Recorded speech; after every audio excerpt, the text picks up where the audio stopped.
Can we give our MCs a big round of applause, everybody?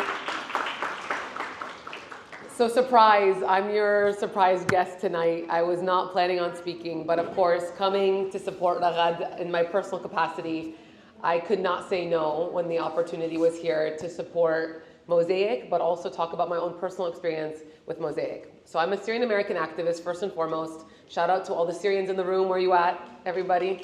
I need to bring the energy back into this room a little bit more.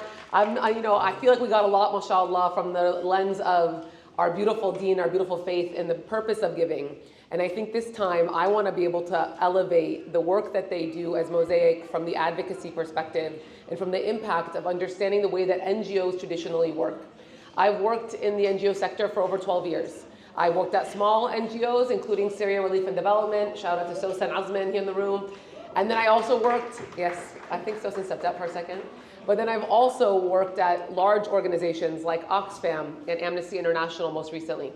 And in my experience in different NGOs, I've had the privilege, and I call that a true privilege and honor, to go to different refugee camps and connect with refugees in Lebanon, Syria, the entry to the Syrian border, Jordan, as well as Turkey, and in Bangladesh. And in all of my experiences in meeting with the refugee families and seeing the work that they do in these refugee camps, whether it be urban or traditional camp settings, there's one common theme that I've seen across the board. And the one common theme is refugees are not refugees by choice. They are forced to flee for survival. And when they're forced to flee for survival, they do anything they can to make sure their families have food to eat, to make sure their livelihood is in their own hands, and their dignity is number one. And every single family I spoke to, all they wanted was the opportunity to be able to have that autonomy and that agency for themselves. 100%, that is it. They do not want the aid that organizations want to give them. They do not want these temporary Band-Aid solutions that we oftentimes are giving financially month to month. And they want to be recognized as the humans that they are, with the contributions that they can make to their own livelihood first, and then their own communities, and ultimately back to their countries. Fast forward to the work I've done here in the US with refugee communities. I met Ragad in 2016 when she started Mosaic, and I saw firsthand the refugee families that first started coming here and how she was rallying and mobilizing people to fundraise and to provide them the resources they needed. I supported what I could with my friends, but when I saw the way that Ragad welcomed refugees into the space, she didn't just want to bring any items for their homes. She wanted to bring them the best items. She wanted them to have the best experience in resettling here and integrating, because she knew that the road ahead of them was challenging.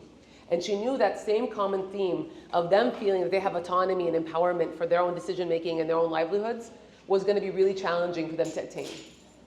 But with time and patience and the support of this incredible community in the DMV, which I'm very proud to now own, even though I'm originally from Colorado, I will tell you that I saw it transform the experience of a refugee who comes here knowing nobody, majority of the time, not understanding the language, as you all know, having to pay the US government back funding for what they receive in aid, whether it be their flights or any traditional aid to cover their expenses in a timely manner, and short-term, never long-term, and still have to then acquire an understanding of the culture, of the people they're coming into, and the community they're coming into. It is the most challenging journey that I think many of us, including myself, are so privileged to never have to experience, right? But seeing how Mosaic steps in and facilitates that really important transition, coming in to make sure they feel seen, they feel heard, that their concerns will be listened to, that there will be solutions where they're nervous, where they're anxious, there will be a solution. What they need from a job, vocational support, they'll find. That is something that is truly, truly a blessing that has no dollar amount that can be tied to it. It is invaluable. And it is such an honor for us to be part of a community where we can contribute to that mission and that vision that Ragad has started, but so many people in this community have continued on and have built and grown. So Ragad, from the bottom of my heart, as a Syrian sister of yours, thank you. Thank you, thank you, thank you for all that you have done for this community, all that you have done for our people. I pray that you see it in Mizan Hasanatik and multiplied 100-fold. But I will tell you that you've inspired me to continue in the role that I'm in, helping moms and babies globally, because you support moms and babies in our community that are coming here with nothing, and all they want to feel is that they contribute to the world around them and that they can take care of their own families. That feeling is invaluable, it's indescribable. And it's because of people like you and the heart that you've created that I see Mosaic growing, and almost 10 years later, where we're at now, may Allah increase it in tenfold, and everything that you've put into it, may you find it at the highest level of Jannah al-Firdaus, inshallah. So my appeal to everybody, because I am not an official fundraiser, but I know how to raise money, alhamdulillah, is to go to this QR code, and I'm going to be very direct about it because there is no traditional fundraising tonight.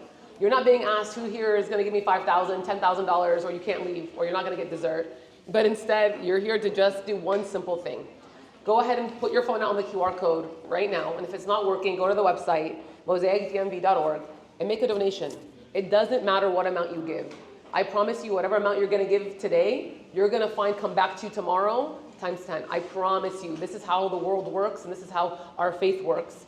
And it's this belief that if we contribute just a little bit, you're going to see it come back to you and your families, inshallah, and many times blessed. But this organization runs on very little overhead, if none. And again, I come from the NGO sector. Lots of overhead in the NGO sector. A lot of organizations are taking your $100 and putting $10 towards the actual work. Mosaic is doing the opposite. So please, let's give generously. Let's support this work. It is our community that will continue to have this mission grow. Without our support, they can't do the important work that they're doing, and they're doing the important work. So let's please give and give generously. And Ramadan Mubarak. And thank you so much for your time. This was lovely to be with you all.